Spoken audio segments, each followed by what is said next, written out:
पिछली पिछली वीडियो में हमने देखा कि किसी भी दूरी को दर्शाने के लिए हम सेंटीमीटर का यूज़ करते हैं। जैसे 1 सेंटीमीटर का यूज़ करें तो हमने रख दिया 5, या दूरी ज़्यादा है तो 1 सेंटीमीटर और 100 किलोमीटर दर्शाते हैं। उसी प्रकार आगे भी हमें दर्शाने के लिए मानचित्र पर, जैसे बांध है, वृक्ष है, घाटी है, पठार है, अन्य चीज़ों को दर्शाने के लिए कुछ संकेतों का प्रयोग करते हैं। जैसे देखो, ये बहुत इम्पोर्टेंट है, ये देख लेना।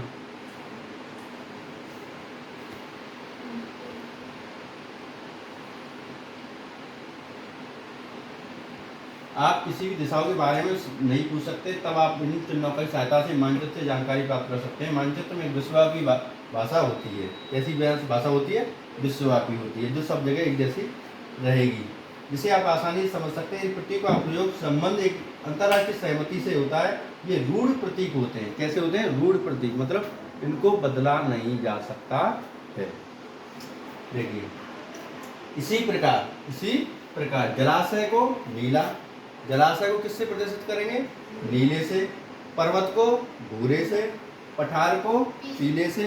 मैदान को हरे से। मैदान को अभी कल परसों एक क्वेश्चन आया था सीटेट में, कल क्वेश्चन आया, यहीं से आया है कि बताइए पर्वत को किस रंग से प्रदर्शित करते हैं? पर्वत को किससे करते हैं प्रदर्शित? किससे करते हैं? भूरे से। किससे करते हैं?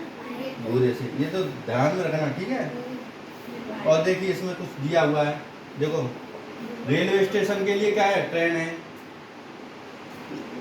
दिख रहा, सड़क के लिए पटरी है।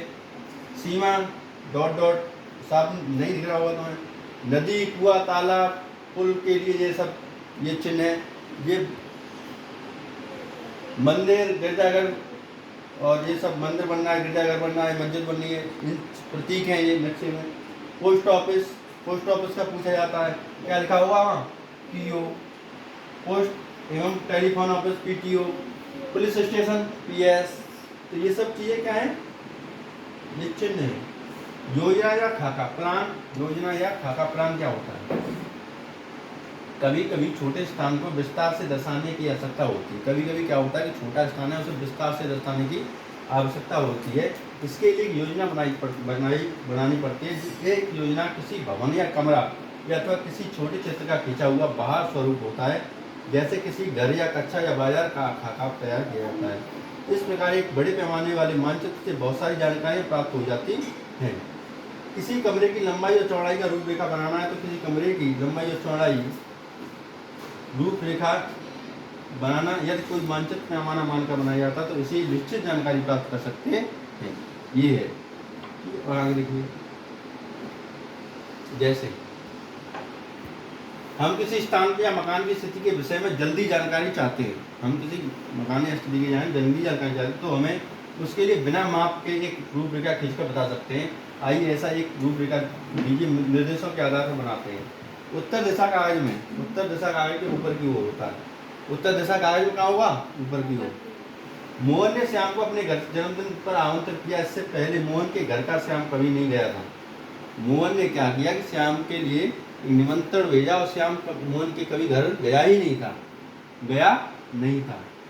मोहन ने कहा, मोहन ने, देखना क्वेश्चन है ये, मोहन ने कहा विद्यालय के उत्तरी गेट से, विद्यालय के उत्तरी, विद्यालय का उत्तरी गेट, विद्यालय का उत्तरी गेट से बाहर आने के बाद, उत्तरी गेट से बाहर आया, बाहर आने के बाद दाईं ओर मुड़कर मुख्य सड़क पर आ जाओ। फिर बाएं मुड़कर कुछ दूर चलोगे तो एक मंदिर मिलेगा। क्या मिलेगा? मंदिर मिलेगा। मंदिर के आगे बढ़ते जाओगे तो थोड़ी ही दूर पर मकानों की कतार मिलेगी और यहीं पर एक चौराहा मिलेगा। वहाँ से तुम बाएं मुड़कर आगे आ जाओ, एक बाजार मिलेगा।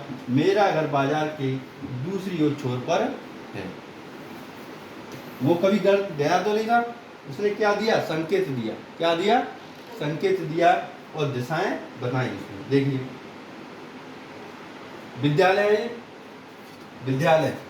के उत्तरी छोर से निकला, यहाँ से निकला, दाएं मुड़ा, यहाँ आ गया चौराहा। क्या आया? फिर कहाँ गया वो?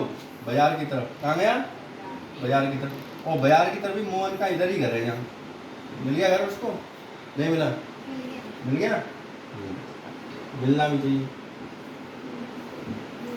मिलना भी चाहिए। अब देखिए सुदूर संवेदन क्या होता है। सुदूर संवेदन, रिमोट सेंसिंग, सामान्य किसी दूर स्थिति, स्थान, वस्तु, घटना अथवा धरातल के बारे में बिना वहां गए सूचना अथवा जानकारी प्राप्त करना सुदूर संवेदन कहलाता है। तुम कहीं गए ही नहीं हो और वहां की जानकारी लेना चाहते हो तो क्या आप कहते हो? तो सुदूर संवेदन कहलाते हैं। आधुनिक वैज्ञानिक संदर्भ में इसका तात्पर्य आकाश में स्थिति किसी उपग्रह, देखिए किसी उपग्रह, वायुयान अथवा गुब्बारे में किसी स्थान, वस्तु, घटना अथवा धरातल की जानकारी एकत्रित करना, उसे अंकित संकेतों में द्वारा स्थान पर विशेष प्रदान करना क्या कहा जाता है? सुदूर संवेदन कहा जाता है। ठीक है। सुदूर संवेदन द्वारा अनेक भौगोलिक जानकारियां मिलती हैं, प्राप्त होती है। इन सभी जानकारियों को कंप्यूटर के माध्यम से एकीकृत करते हुए विश्लेषण किया जाता है। इस प्रकार विश्लेषण के द्वारा पुनः निष्कर्ष एवं सूचनाओं प्राप्त करना भौगोलिक सूचना प्रणाली GIS कहलाता है। भौगोलिक सूचना प्रणाली। अब देखिए आंकिक मानचित्र क्या होता है। आंकिक मानचित्र कंप्यूटर की सहायता से मानचित्र का निर्माण करना, कंप्यूटर की सहायता से मानचित्र का निर्माण करना आंकिक कंप्यूटर मानचित्र कहलाता है। आजकल मानचित्र कंप्यूटर की सहायता से भौगोलिक सूचना प्रणाली GIS द्वारा निर्मित किए गए, GIS द्वारा सूचनाओं का संचालन, एकीकरण एवं विशेषताओं को किया जाता है। किसी स्थान समस्या के समाधान अथवा कोई भी योजना बनाने के लिए किसी तरह की जानकारी की आवश्यकता होती है। इन जानकारी को संगठित करने के लिए मानचित्र बनाया जाता है। ठीक है, मानचित्र। अब देखिए अभ्यास कीजिए, देखो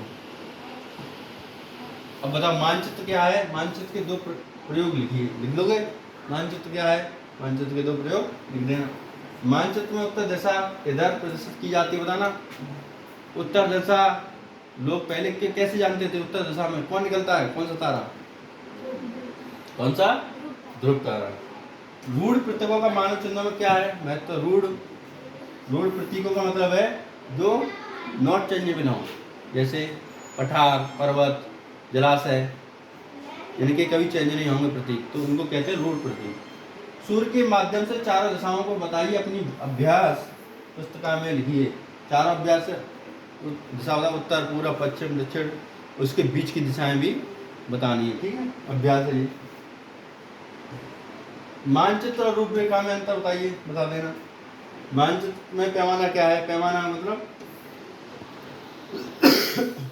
वही। सुदूर संवेदन किसे कहते हैं? अभी बताया सुदूर संवेदन, बताया ना अभी। सुदूर संवेदन सही कथन बताइए, बताओ। ग्लोब पृथ्वी का वास्तविक प्रतिरूप है। ग्लोब पृथ्वी का वास्तविक प्रतिरूप है, बताओ। सड़कें, रेल, कस्बों आदि को सही स्वरूप को मानचित्र द्वारा दर्शाया जा सकता है। मानचित्र द्वारा दर्शाया नहीं जा सकता है। सही है, गलत? सही। दिक्सूचक यंत्र की चुंबकीय दिशा सदैव उत्तर दक्षिण की दिशा में रहती है। रहती है ना? नहीं रहती है? किसमें रहती है? उत्तर में रहती है, दक्षिण में रहती है? उत्तर में रहती है। किसमें?